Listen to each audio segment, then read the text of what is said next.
Welcome back to the In Between podcast. I am so excited for today's episode. Today I'm chatting with Meka Livingston, the host of Talk Her to Me, a podcast where she explores emotional clarity, relationships, self-trust, and just honest, grounded conversations. She is known for helping women put language to what they're experiencing, and you're going to learn this in this episode, but who hasn't been through a hallway season? Just wait till you hear her definition of that. It's so good. So yeah, she helps women put language to what they're experiencing, especially women in seasons of transition, identity shifts, and outgrowing old patterns. She's big on reframing overthinking as awareness and encouraging women to trust what they're already noticing. I loved this episode. It was seriously like having coffee with a best friend. So I'm really excited for you to hear all the fun things. Let's chat with Meka. Welcome to the In Between podcast. I'm your host, Cassidy Owen, and I'm the founder of Cassidy Lynn Social, a social media management agency dedicated to helping brands find their authentic voice online. But more importantly, I'm someone who believes that the real magic happens in the messy middle, the in-between moments that shape who we become. Every week, I sit down with female founders, entrepreneurs, and incredible humans who are navigating growth, failure, and everything in between. So grab a nice coffee, get comfortable, and let's dive into today's conversation. Meka Livingston, welcome to the In Between podcast. I'm so excited to have you joining me today. Thank you. I'm so happy to be here. I know. I am really excited about this conversation because Meka and I connected online via one of my social media clients, and I have just enjoyed every conversation that I've had with her. So I'm really excited to have you on the podcast and get to share a little bit about your passions and what you do. So let's jump right in. I would love for you to explain your recent passion project, your work, to someone who's never heard of you before. How would you describe what you're doing? I would describe it as my podcast is mainly for those conversations that we as women always have in our heads, but we just don't articulate all of the time. I feel like we've been conditioned to not necessarily listen in and to our own discernment and our own voice. And so I feel like with this podcast, it is my reason or my way to give or help women with permission to feel those feelings and those thoughts, say them out loud. Let's start a lot of these conversations because I kid you not, every time I'm speaking with a woman, we are connecting because we are having these honest, intimate conversations. And so that is the goal for my podcast. Absolutely. I love it. And what inspired that? What made you realize, okay, these conversations need to be spoken instead of just in my head talking to myself?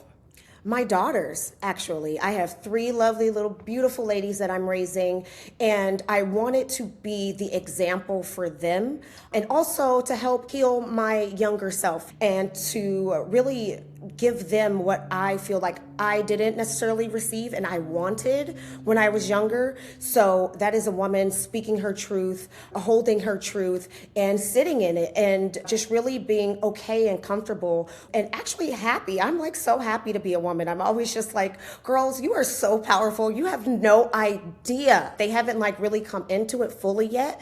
But I love being a woman. I love being a Black woman in this space. I just love being able to help free other women as well. And I always tell my daughters, stop trying to blend in. You were made to stand out. So own that, feel it, have it, be happy about it, be enthused about it. And really for them to have better conversations as well. And especially with themselves, to listen to yourself. I think that's so important. A lot of times we don't do that. There's so much outside interference just coming in and society. And like I was saying earlier, the way we were conditioned to sort of not trust our own instincts. And so I want them to grow up witnessing in real time their mother just owning it and trusting my own instincts and just really being comfortable with who I am. That's my idea of freedom, really. So I just want them to be free. So beautiful. And I love that you're sharing that with your girls, right, in real time as you're navigating it. Absolutely. And yeah, they have no idea the power that they're coming into, especially following you and all the things that you've created. Have you always been this force of power. Like, I feel like you just emulate confidence and you emulate, like, this is what I'm going to do and this is how I'm going to do it. How did you get there? No, actually, I grew up in a large family, 7 kids, youngest girl, very quiet, very meek. I would stay at home with my dad when everyone else was out doing things, and we would just have like great conversations. And he was an artist, and so he would create art. Even today, I love that projection that I give off as like this strong, confident, but I'm also human as well. I have feelings and my feelings get hurt. And I just think it's important to acknowledge that. I love that you said that and you see that from me. But like, it also is a lot of listening to my own self as well, because I didn't grow up confident at all. If you were to see some of my photos like growing up, it's like, ooh, girl. But now I love her. I love her little self. I'm always thinking about my younger self, and that's who I keep in mind, because I think that she would want me to feel confident and be confident and say, yay, Meka, like, we're doing it. Yeah. So, yeah. And that's so true. It's like, you have to keep that girl in mind, because you're doing a lot of what you do now because of her and for her. And yes, if it wasn't for her, right, there wouldn't be this incredible version of you that has absolutely gone through all these different things that lands you here today. So tell me a little bit, I know you mentioned this project is inspired after your daughters and what you've been teaching them, but what are the tangible things that made you think, I want to approach this conversation differently about what's going on in between our heads, the conversations we're having together as women? What were the tangible things that you said, okay, I'm going to do this work on myself, and now I'm going to start a podcast that helps other women start this work for them? That's a great question. So my brilliant daughter, my eldest, one day she had said to me, I was, momming her, and she's just like, you know what? This is my first time living. It hit me, and I was just like, oh my gosh. And so we teach our kids, we teach all these lessons and all these tangible tools and things like that. But it was more tangible for me because it was like, oh my gosh, I have these 3 little witnesses keeping me in line. And it's like, no, you can say all of these things and teach all of these things, but how are you walking it? How are you actually embodying it? How are you actually showing them, okay, this is how you present yourself to the world. This is how you help navigate yourself through life's challenges? Because I have a lot of little tangible tools. I talk to myself in the mirror a lot. I'm always downloading with them. But more importantly, I feel like it's honesty. Really being able to apologize when the moment actually is necessary for an apology and to take accountability. So things like that, those are more the tangible tools. I wouldn't say there was any one moment. It was just more of, wow, they're going to hold my feet to the fire. So I can't just talk at them. I need to actually show them and actually have these deeper conversations with them, right? Because we have a lot of heavier conversations, but they're really important in this day and age with all of this information that is out there. I think it's really important for them to have some sort of strong foundation from their mother, right? That is letting them know, hey, this is your foundation. You can go out into the world and figure it out and all the things, which is beautiful. But their foundation, I want to say it to them first. I want to have these conversations with them first. And how they choose to carry it is how they choose to carry it. However, I have a lot of little tools that I do to like keep myself in check, and I want to share it with them. I think it's really important for mothers especially for us to share our story with our daughters. It is extremely important. I feel like the generation before us, they were conditioned to not do that so much, and they just didn't know how. And so I think now, I just love being alive at this time now, because there is so much information out there. There is so much going on just in the world in general that it should actually force us to want to figure out our own tools to help navigate our children, girls and boys alike, right? To navigate their way throughout the world. But it's just always been important to me. I just always wanted this sort of connection with my mother.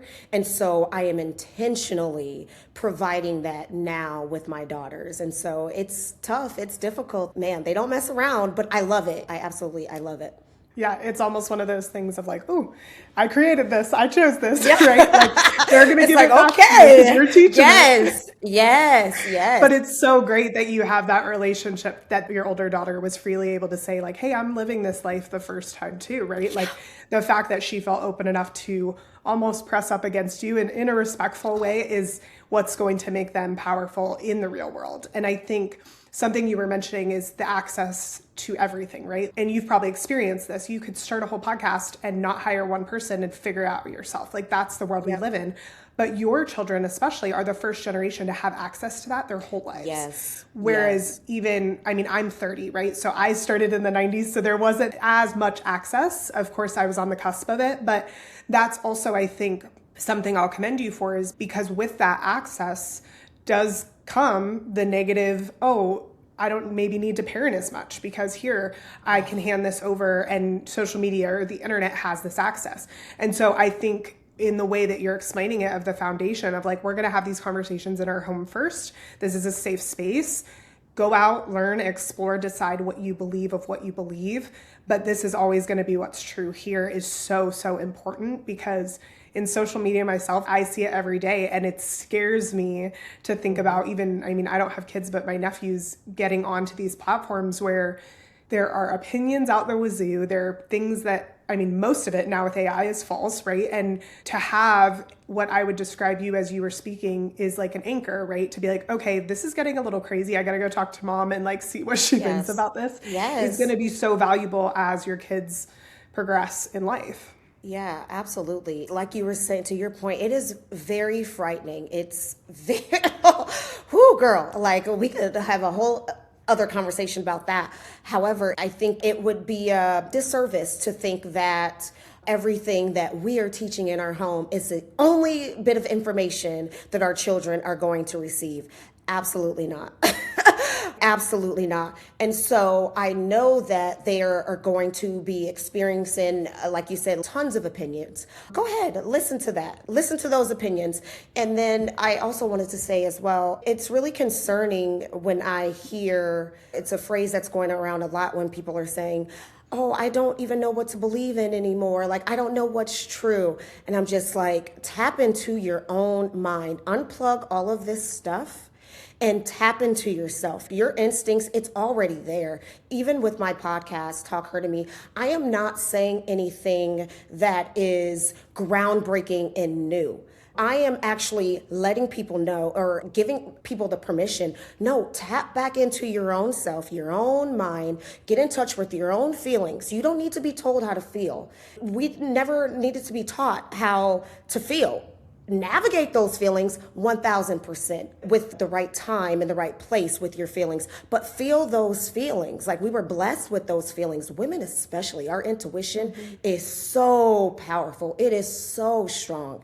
I love it when we tap into it, and I love our energy when we get together, when it's positive, and that is what it is all about. Like, let's start some more engagement with these conversations that we are already having. It's already there.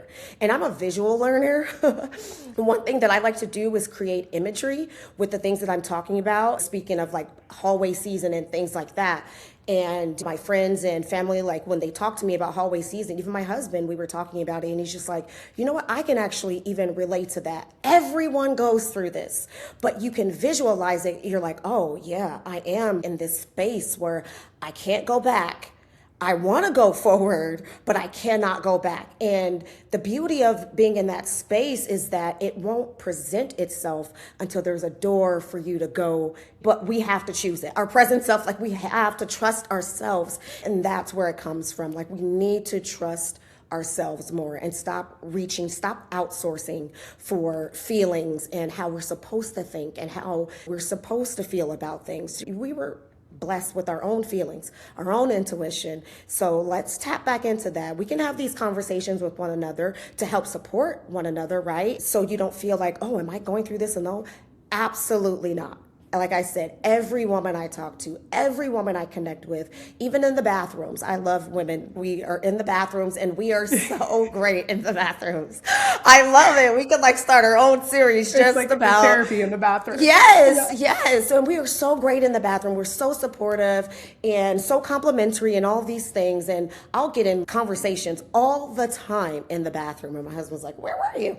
Like, you know where I was. Just, you know where I was. I You was know what it working. was. I Yeah, I was was, doing you floor know. work. Yes, exactly. So, yeah, I want my daughters to feel that and know that. And it really isn't about being perfect and being strong all the time. It is great to feel strong, honor that strength. However, also honor when you are feeling a little low. Don't try and just jump past that. Just know that that is going to pass. I just feel that we really need to tap back into our own selves and just unplug a lot of this unnecessary negativity. It's so negative. Yeah. And the biggest thing I gained from what you were just saying is like the art of intuition, right? It's definitely lost in the sense that social media, our devices have lost that, right? And what can you do to develop that intuition more? Be quiet. Meet people in real life. Go for a real coffee. Yes. Don't just always be Yes. texting or coffee or virtual chats or whatever it is. Like, those are all small ways that you can connect more. But I think it's really important, like you mentioned, when you're sitting with something, whether it's something large like the political state of our country, or if it's what do I want to eat for lunch? Have you gone inside of you and asked the bigger question of like, what do I believe about this? And don't be That part. scared of that. I think that's the way I feel about it right now, is even with some things, I'm like, oh, well, can I trust myself? So do you have any tips for like developing that intuition and trust if it's been off as a woman? That's a great question. A lot of times people say meditate. I do more like active things, I guess I could say. I really believe in talking to yourself out loud in the mirror. That is huge. I tell people all the time, if there's something that's really bothering me, I already have this process in place. But if there's something that is really on my brain, and I will talk to myself in the mirror out loud first.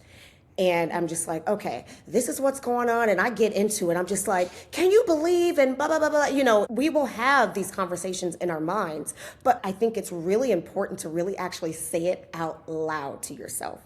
Because a lot of times you can see your reflection and you're just like, I don't really feel that way. I don't really feel that strongly about it anymore. A lot of times it's just pressure that we just need to release, right? And so we just need to get it out there, say it to ourselves first before we fly off the handle. And it's like little small things like that I feel like are more tangible tools to tap back into our own discernment and our own intuition.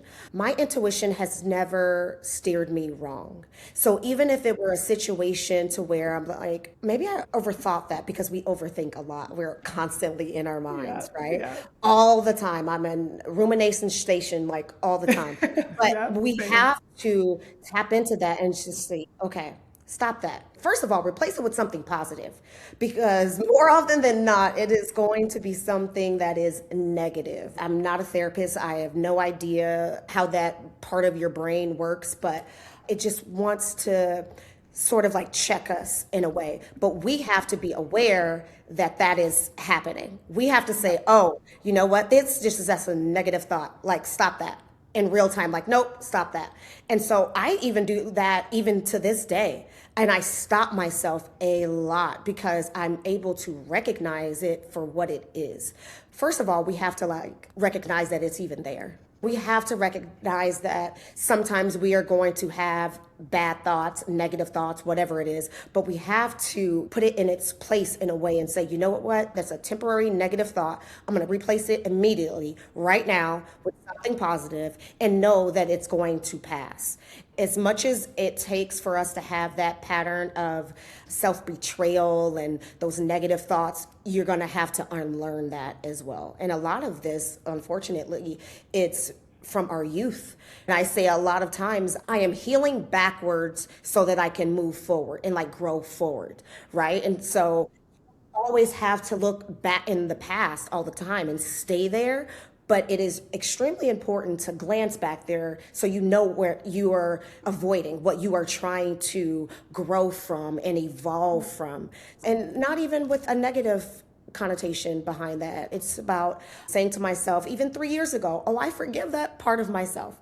I forgive that girl because she had to learn some things for me today. She had to learn a lot of things for me to show up in the way I am today. I honor her with all of my being. I don't want to say, oh, like I was bad or I was negative or I was a piece, whatever. Even with my daughters, when I'm explaining to them, like, no, mommy messed up quite a bit. I'm not just saying these things just because it sounds cute. I went through a lot of things. And so I'm helping you and teaching you with my lessons that I've learned. But yeah, it's really about recognizing that those behaviors are going to exist and catching it. But if you are in denial that, oh, you're thinking, oh, I'm so perfect, I never make mistakes. And yeah, you're probably the worst, actually. Yeah, probably. I love that your tip was talk to yourself Yes. because that's actually something my therapist will say to me is like, she's like, your intuition, like you mentioned, will never steer you wrong, but your thoughts in your head will steer you wrong every time. She's like, they're not truth. You get to decide what is true and what's not. There tends to be a disconnect there because, like you mentioned, we're not therapists. However your brain runs, it has those ruminating patterns. And Yes. so I've never tried it in the mirror, but I will do it in the car. Like I will talk things out in my car while I'm Yes. driving. And her science behind it, right, is like when it stays in here, it's easy to believe it. But like you mentioned, right, when you say it, and I can't even imagine the power of looking yourself in the mirror, you're kind of like, wait, what? It's Like, how is powerful. that true? And she always tells me to look for the facts as well, especially if you're ruminating on something like, I'm going to call it silly, but it's a high achieving woman thing to do. Like, oh my gosh, my boyfriend looked at me wrong. He probably Yep. hates me. And then you say it out loud and you're like, I have no idea what's going on in his head. Yes. Probably Yep. not even thinking about me, right? So Yep. it's like when you say those things out loud, I think they hold less power because immediately you're like, wait, what? But I love the idea of looking in the mirror because it's almost like talking to a friend, except you're able to Yes. gossip and do it in a very honest Yes. and true way. And I think thinking about your girls, if they're able to do things like this in their teens and 20s, it's like, oh my gosh, how powerful are these girls going to be? I want them to be the most powerful that they can be. Yes. So, Yes. yeah. And to go back to the mirror conversation, it is so powerful looking at yourself saying certain things out loud and looking at yourself and being like, oh my gosh, because you can catch yourself with silliness, like you were Yep. saying, with silliness, and it isn't even a fact. You should be able to catch yourself and just say, you know what? I was just in my feelings. Yep. I was just having a little As we moment. are. Okay. As we are. Yes. Yes. And you like nod to yourself and like, okay, girl, I got you. Yep. And you go on about your day. But it's Yep. so freeing to like see yourself saying those words, especially if it's something that is negative. You want to be able to stop yourself, right? And we all want to think that we are great people. And more often than not, we are.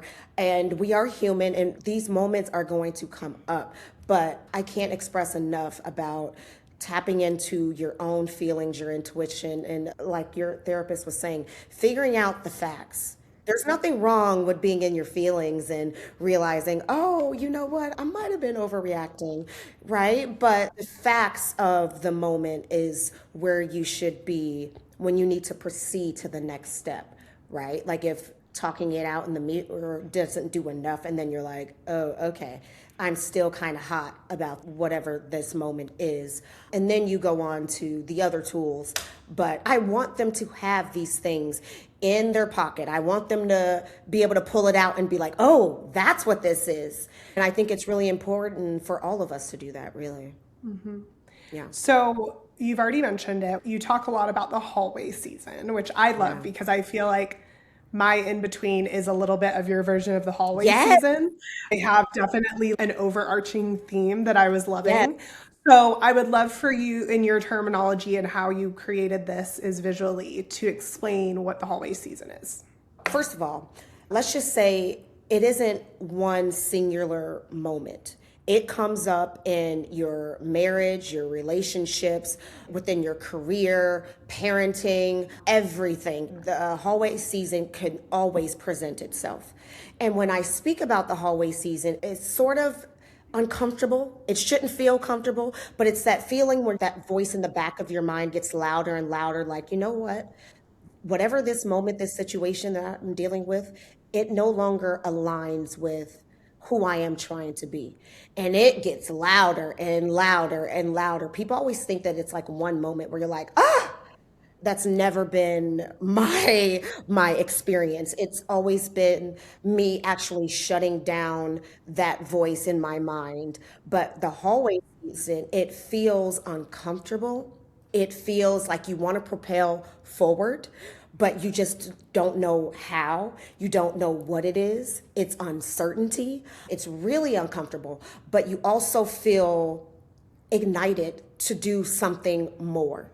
You're saying to yourself, let's say, perfect example, you're wanting to get in shape. Actually, and I'm going through this right now with social media and everything. It's very distracting. The first thing that will leave me personally is my intentional eating, my weight training, and things like that. And so I'm in a season currently where I'm just like, you know what? I want that next step. I want that next step of growth to where I'm not falling back. I'm not faltering back because something else is coming into my life, meaning the podcast, right? So I have to figure out how to hold it. And the hallway season is there for you to realize, okay, this is temporary.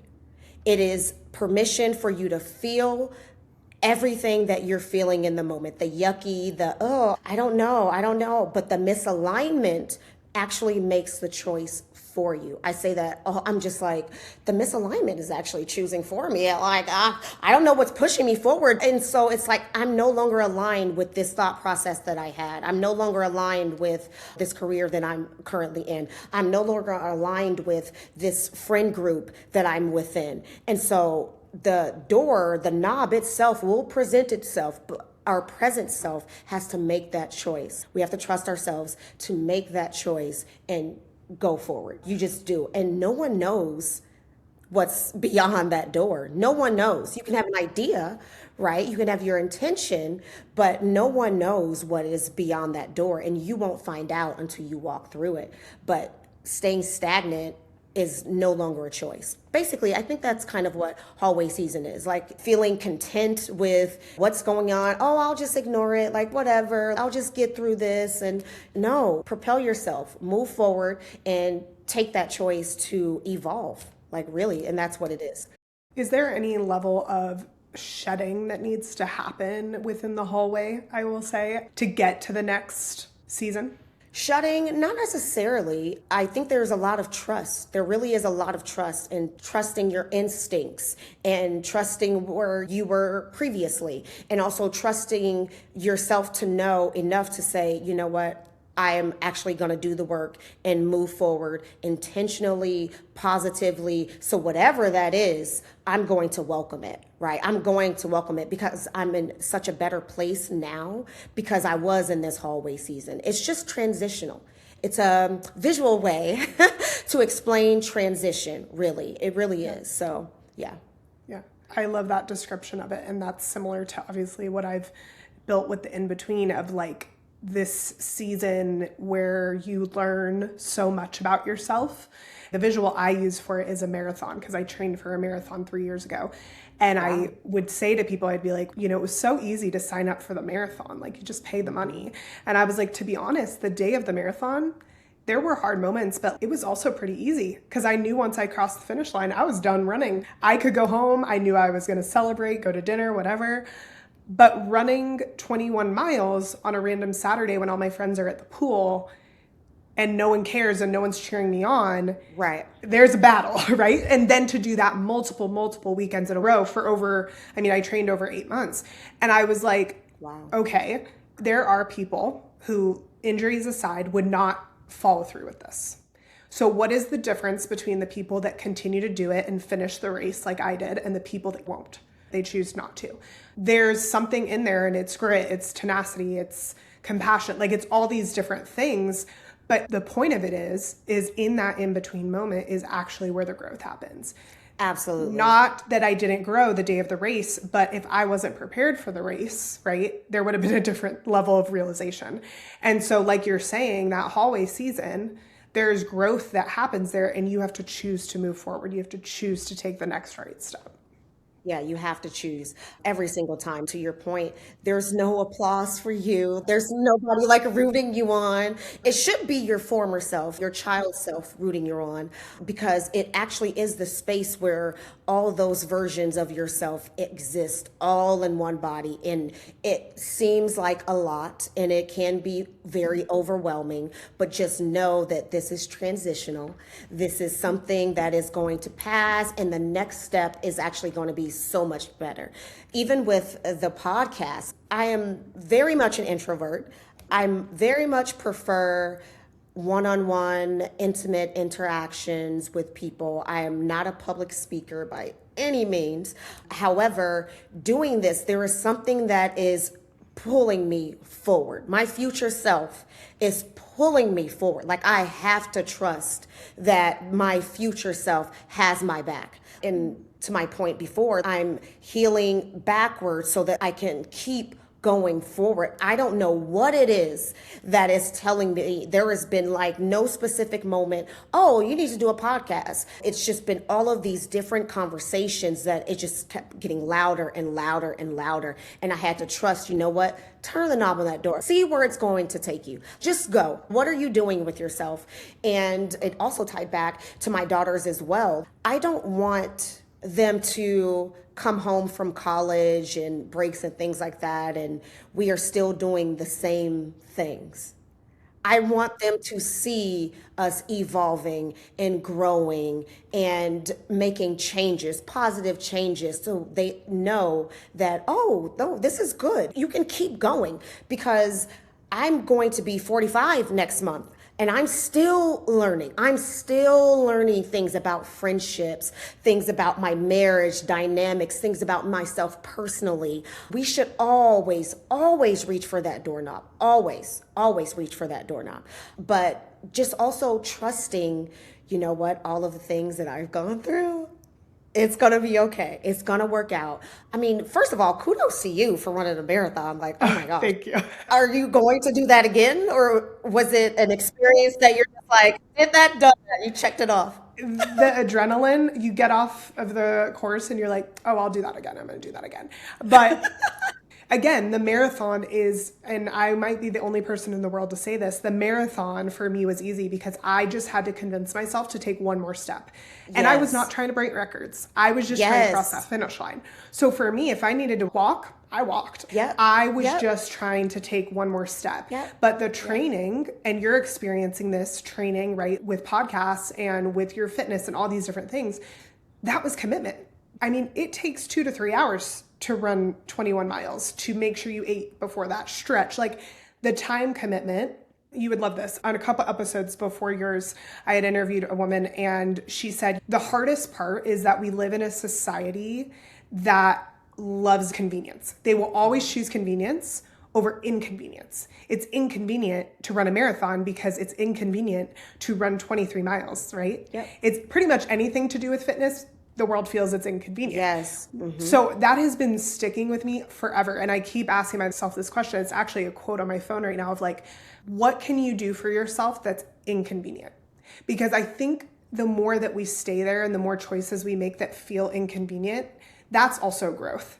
Choosing what's safe, choosing what's easy. There's a time and place for that. I mean, obviously, if you're like postpartum, I don't want you to run a marathon. But in these times of our mental health growth, how can we choose for it to be a little inconvenience? And in her case, we were talking about fitness and food, and she was like, food especially. The world has made it so convenient to go to fast food. And it's so much harder to meal prep on a Sunday and then eat it for 5 days straight, right? Like, when you think about that, and when I ask myself the question of like, well, do you want to be known for someone who chooses the convenient way out? And I'm like, oh God, that scares me. That terrifies me, right? And so I think having these conversations, especially with someone like you who's also passionate about it, it gets me so excited because I'm like, who's going to have an aha moment of like, oh dang, I am being complacent. I'm in that convenient side. And now I get to choose the other option. Yeah, it is so powerful when you already have certain thoughts in your mind and you're like, oh no, maybe I'm not going to be able to finish this. But when you make the choice, like you were just saying, to just keep going forward, like I hate heights, okay, with a passion. We're in Hawaii and they want to do zip lining, right? Once I made the choice, there was no going back. I was like, no, you know what? I may look ridiculous. I may scream out loud. I don't know what's going to happen, but I am going to do it. Same thing. Well, I was just having this conversation with a friend of mine, giving birth.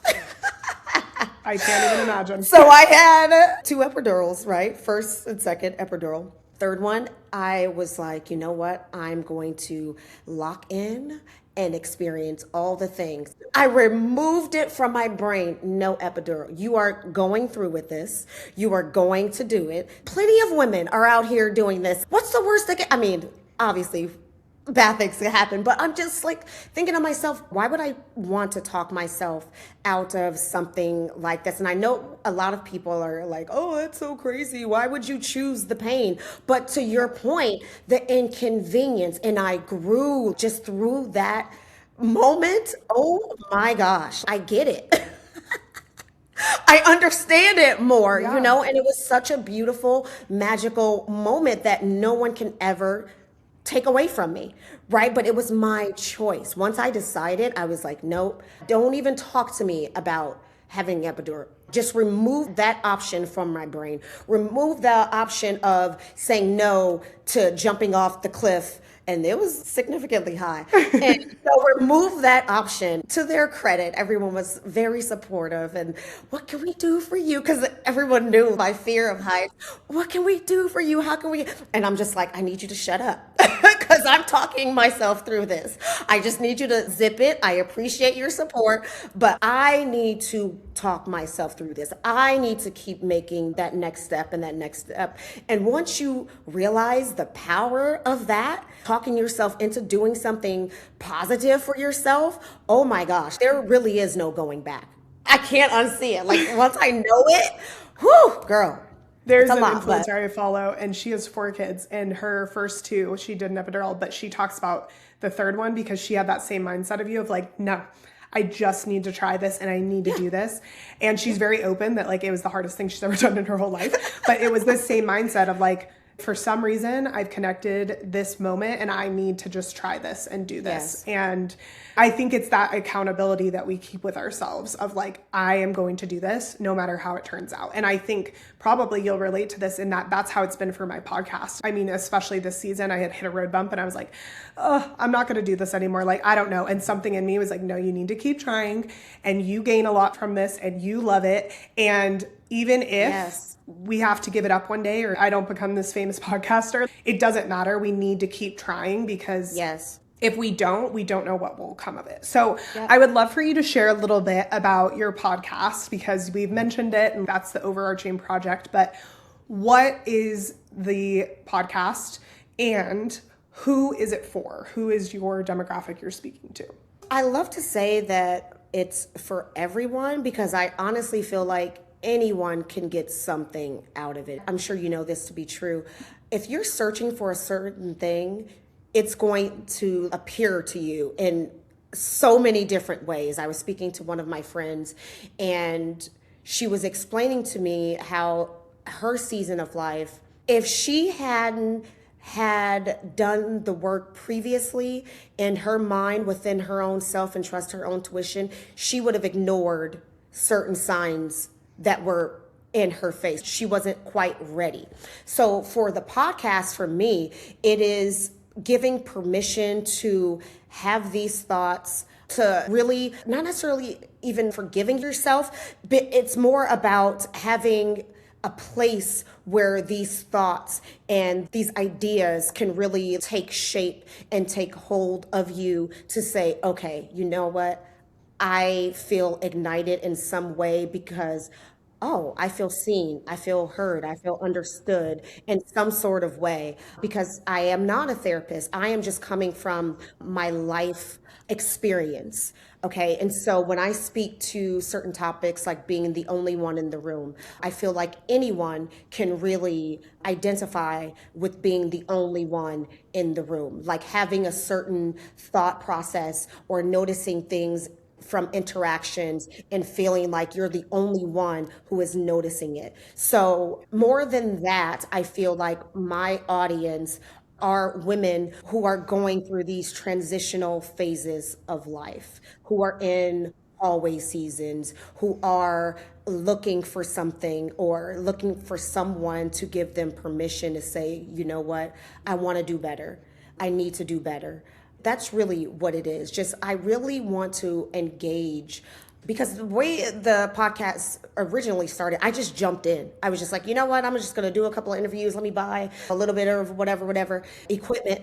And let me just jump in and see where it goes. And it has been a slow burn. However, it is still sort of a hallway season. I find that because I am trying to do a lot of it solo myself, that there are lots and lots of moments that are really disheartening and it's really difficult and it's really uncomfortable. But I want to keep going because, again, I'm doing it for my daughters, but also for myself as well. These are conversations and they're just like the tip of the iceberg of the conversations, right? That I feel like women in general, we want to be having, we should be having, and sharing with other friends and things of that nature. So the podcast in general itself should be a safe space for if you're just like driving in your car or you're working out, a good 15-20 minutes to just like listen to someone validate what you're already thinking in your own mind, in your own heart, and what you're already feeling in your own spirit. So that's really what it's about, really and truly. Yeah. And I really want to have conversations with other women out loud to not necessarily be perfect, but to show how they were previously and to share how they show up in different situations. Because I think that we start to see ourselves in people's little moments of accidents and things like that, where they feel like they stumbled or they screwed up or they did something wrong, but there's a lot of growth to be had in those moments, and to share that and just be vulnerable and say, you know what, I messed up in this way. I wasn't a good friend in this way. And this is how I'm like trying to share it to pay it forward so that we can all be more vulnerable with ourselves and with each other and just see each other as these imperfect people that we are, and to offer more forgiveness and things of that nature. Because we all want to be forgiven. We all want to be seen and understood and things like that. But we also have to realize how we showed up, the part that we played in certain dynamics and situations, and to advocate for ourselves, just being more fully whole and forgiving those past mistakes that we've made, and without oversharing and trauma dumping and going into too much detail, because we've all experienced all of this. All of it. And we're going to continue to experience hardships and trials and things of that nature. But it's how we carry it, how we move forward, which I think is most important. And that's where the podcast itself, I just really want to give a platform for those conversations to be had and dig a little deeper. Yeah.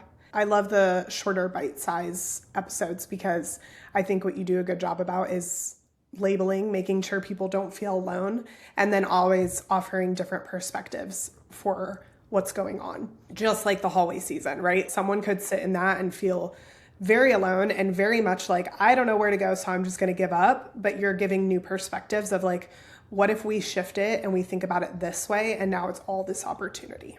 Yeah, absolutely. And I feel like once we can name a feeling or a situation, it takes, oh my gosh, like it can take you over because we can do something about it. Once we are able to like name what it is, it's like, oh, now I can actually fix it. Now it's something tangible that I can grab onto. And now I'm not just like stuck in that feeling and shrinking myself in that feeling and feeling ashamed of whatever feeling that we're having. Now we can name it, and now we can move forward because now we can find the tool to help rectify whatever situation we're going through. So, Absolutely. Well, I am so grateful to be in your circle. I have learned so much from you, and we Likewise. have only been coming through with work stuff, so we have to get coffee soon. Yeah. But I would really love from your expertise for you to share if someone is currently sitting in a moment that maybe for the sake of this conversation we'll call the hallway season, and they really related to what you were describing this past hour. What advice would you give them listening to this episode right now? I would let them know that you have to trust yourself, work on your own discernment, and just know that this is transitional. Know that this is transitional, and it is a choice. You can choose to show up differently. You can choose to say to yourself, you know what? And it can be something so small, something so small. But you know what? I'm going to walk outside, and throughout my day, I'm going to choose to have positive interactions with everyone that I come in contact with.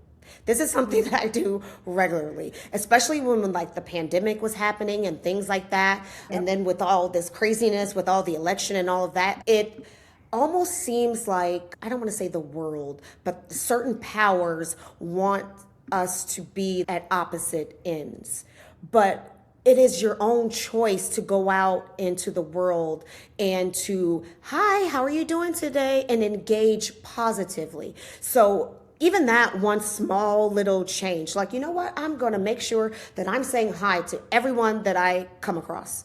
I'm going to allow everyone that is trying to get in front of me. It's inconvenient, That's right? A hard one to But yeah, it's really difficult. Put your ego aside.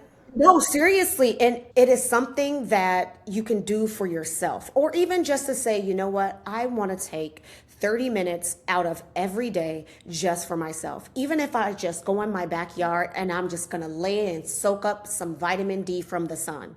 Don't apologize for it. Don't explain it. Hey, you know what? I'm going to be out back for 30 minutes. My phone is on do not disturb. And so don't disturb me, please.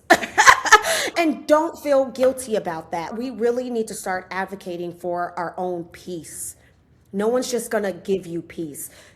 Take your peace. Get your peace wherever you can get it. Even if you're just in a car and you're about to go into work or what have you, take a moment to collect yourself and ground yourself in your own peace and make the choice. No one's going to distract me from my happiness today. No one's going to do that. I'm not going to allow it. I don't know what's going on with you over there, but you're not going to bring that to me right here and right now. So I would definitely say make that choice and not allow others to make that choice for you. You have your own discernment. Just try and like tap back into it and see what feels good, what makes sense to you. I think that we all have that. We all know that, but we're just so far removed from it that it just seems foreign to us now. It seems distant. It seems like a notion that we can, oh, that's cute. Like it's like a meme or something. No, it's so small, but just like take these little moments for yourself and just think about yourself. And it isn't selfish. I really need to say this. It isn't selfish to think about yourself. You need to really do the most for yourself and your own mental well-being. You need to show up for yourself. We're always forgiving others. We're always showing up for other people. Show up for ourselves. Show up for yourself. We can't navigate these in-between seasons without sitting in the in-between, right? Like we can't be in a hallway season and not be in the hallway. So like how can you spend more time in those spaces reflecting, breathing into who you are and who you're going to be. And I truly love everything, all your wisdom. Like, you have done so much work, and I can see, and I'm so grateful that you're choosing to share it with the world and move past any fears or doubts you have, because I see so much potential in what you're creating. And if you haven't, you need to go follow Meka on social, because she shares a lot of really incredible, just, I would say, nuggets of wisdom is how I see it, of just things that are food for thought, right? You see them, you can spend the day and like reflect on it and be like, that's interesting. What would life look like if I took that for what it truly is? So thank you so much for joining me on the In Between podcast. It was seriously so fun.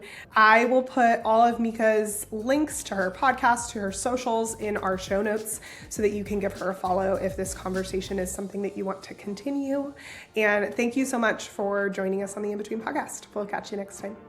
Thank you so much for hanging out with me today. I hope this conversation gave you exactly what you needed to hear, whether that's permission to slow down, motivation to keep going, or just a reminder that you're not alone in the in-between moments. Now, if you're a female founder or a value-driven brand looking to build meaningful connections on social media, I'd love to work with you. At Cassidy Lynn Social, we help brands express their authentic voice through strategy-driven social media management. Head to CassidyLynnSocial.com to learn more about how we can work together. And if you've loved this episode, please share it with someone who needs to hear it. Screenshot it and tag me on Instagram at Cassidy Lynn Social. And if you're going through your own in-between moment right now, keep showing up. The growth is happening even when you can't see it. I'll see you next week for another in-between conversation.